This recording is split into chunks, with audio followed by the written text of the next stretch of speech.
Hey everyone, Sparks back with another Goddess of Victory Nikke video, and we have D Killer Wife's kit to go over, and D is going to kill your gem collection because she is definitely worth pulling for. So let's take a look at what her stats are. She is a Burst 1 support sniper rifle with elemental fire, and she has an ammo capacity of 6 and a reload time of 2 seconds. So that's very standard for sniper rifle users. We're going to see that on pretty much all other kind of snipers.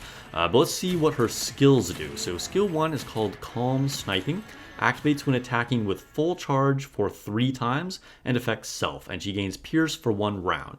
So we've seen this in a number of units where if they attack with full charge they gain Pierce. Nihilister is what jumps to mind. Oh, that happens for every single attack on her, whereas this will just be every 3rd round. But Pierce is always appreciated. It's going to really increase the damage that you're doing, particularly when you're trying to hit parts, because then you can get those multi-hits, or if you're trying to go for core and body. Pierce is always going to be beneficial. It also has a second part which says activates when entering full burst, affects all allies with a sniper rifle. Pierce damage goes up by 13% for 10 seconds. Okay, so this only affects sniper rifles, so this does make her a little bit more narrow usage, but this is very, very good. Pierce damage going up by 13% for 10 seconds is quite good. Now, keep in mind, this is different than if it was just normal attack going up or if damage goes up. So Pierce damage is going to be like an additional like bonus damage on top. So, it is going to do maybe less damage, I believe, than some other kind of like ways of increasing your attack per se. But this is still very, very good, assuming you are using her with sniper rifles. And we know we have a lot of really good sniper rifles out there. Obviously, Red Hood is one of the most powerful units in the game, and I think that's like an obvious pairing with her. We've got other really good ones, such as Nihilister that we mentioned earlier, Maxwell, Alice. There's just a ton of good snipers. Anyway, let's go ahead and see what her skill 2 does. It's called Assault Formation, and activates when attacking with full charge for 8 times and affects all allies. Burst cooldown goes down by 7 seconds. Guys, we have another cooldown reduction unit. This is huge. So this alone would make her worth pulling for almost every account. So a burst 1 cooldown is something we haven't gotten since Dorothy. This will definitely make her worth putting on raid teams for just that reason alone. We do have some other burst 1s that are kind of like sometimes used and sometimes not, such as Sagara, which has really kind of fallen off a lot since she came out. And then we have Summer Helm, which is used a reasonable amount, but then we have the more universal version of her, which is Dola, who is, pretty much on any like solo raid team.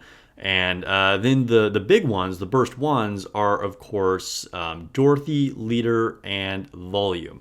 Now, I don't think that this is going to dethrone Leader, although we'll read the rest of her skills, and it's not going to dethrone Dorothy either.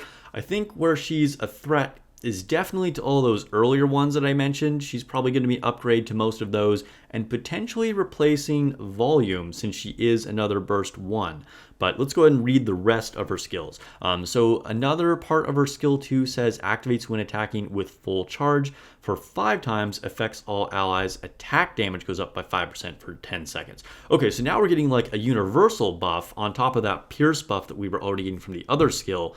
So she's looking even better. I mean, this is really good. I mean, one of the best things about Leader is that not only does she do cooldown reduction, but she also gives huge attack buffs. Of course, she also repairs cover too, but that's a whole other thing. But this is really, really good. Skill 2 is one of the best skills in the game. I'm going to say that right now. Maybe that's a hot take. I don't know. But getting a attack damage buff and a cooldown reduction buff in one skill makes that an extremely valuable skill. Okay, now let's take a look at what her burst does. So it is a 20-second cooldown. If she was a 40-second cooldown, this would immediately make her way worse, right? That was like Sakura's problem as a cooldown reduction unit. But she's a 20-second cooldown, so she can serve as our one burst 1 unit on the squad, and it says affects the enemy nearest the crosshair and deals 268% of final attack as additional damage. and inflicts wipeout on the target for 10 seconds. We'll talk about wipeout in a second, but that is a large amount of damage. Now, she is a support unit, so her base attack is going to be relatively low. However, it's final attack, so any buffs that she's applied to herself or any buff she's getting from anybody else, plus all of her gear, overload lines, final attack as damage is always really, really good. So she's going to hit hard, and then there is a second part to it, which is really interesting. It says, activates when allies' normal attack hits a certain area of the target inflicted with wipeout, and it affects all allies. So, again, the burst has inflicted this wipeout status on the enemy, and then all allies are getting this effect. So buff effect depends on the area hit. Allies that hit parts, damage dealt when attacking core goes up by 16% for 10 seconds. So that's pretty interesting. So now we're going to see like a benefit, particularly against bosses that have both parts and a core. Now keep in mind, not all bosses have all of that. So this will, definitely affect how good she is depending on which ones they have damage with. One that really jumps to mind is Chatterbox, who I was endlessly fighting on a viewer pick squad on stream last night, but he has parts and a core, so she would be very good against him as an example. And then it says allies that hit the body, so basically any boss is going to have a body, right? Attack goes up by 12% of the caster's attack for 10 seconds. Now, this is definitely more universal. This is going to be good no matter what. However, it is going to be quite a small attack buff because, again, she is a support unit, and it's just 12% of attack, not final attack. And that's going to last for 10 seconds, but still good. So she's getting a lot of like relatively small buffs that can add up from multiple skills. Clearly her best case usage is going to be with sniper rifles. I think, she's probably the auto include burst 1 with Red Hood now. And then who you put with that would depend on who you have. Like, for some people, that could be like a Red Hood Alice squad, or maybe it would be a Red Hood Maxwell squad. The ideal combination is usually going to be Alice and Black Shadow Scarlet together, and then they're probably going to have leader on their team.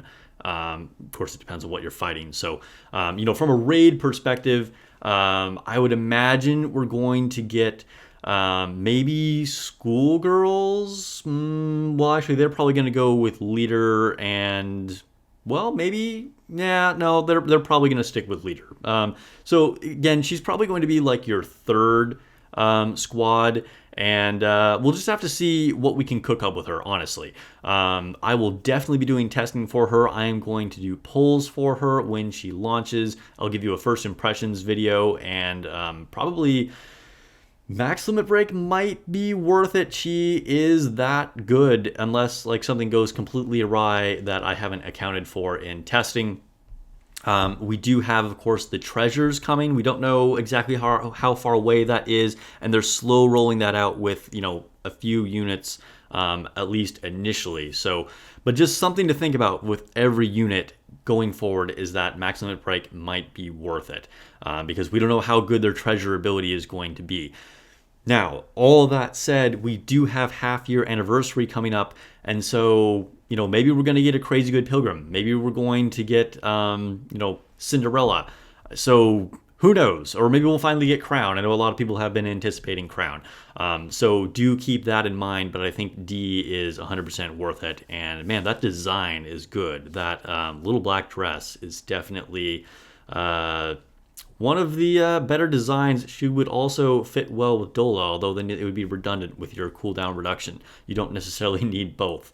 All right, let me know in the comments below what squads you think she would be best on. Like I said, I think the obvious pairing is with Red Hood, and then maybe you use Maxwell with her as well. But I think it definitely is situational depending on what your boss is. And with solo raids, of course, that can be, you can get really creative. Is she an auto-include on Union raids? I don't know. I think Volume may still have a place there. I don't think she's strictly better than Volume, but in a lot of situations, I think probably better than Volume. But I think that she's definitely on par, if not the third best cooldown reduction that we have. All right, thanks so much for watching, guys. I will catch you guys in the next video or stream.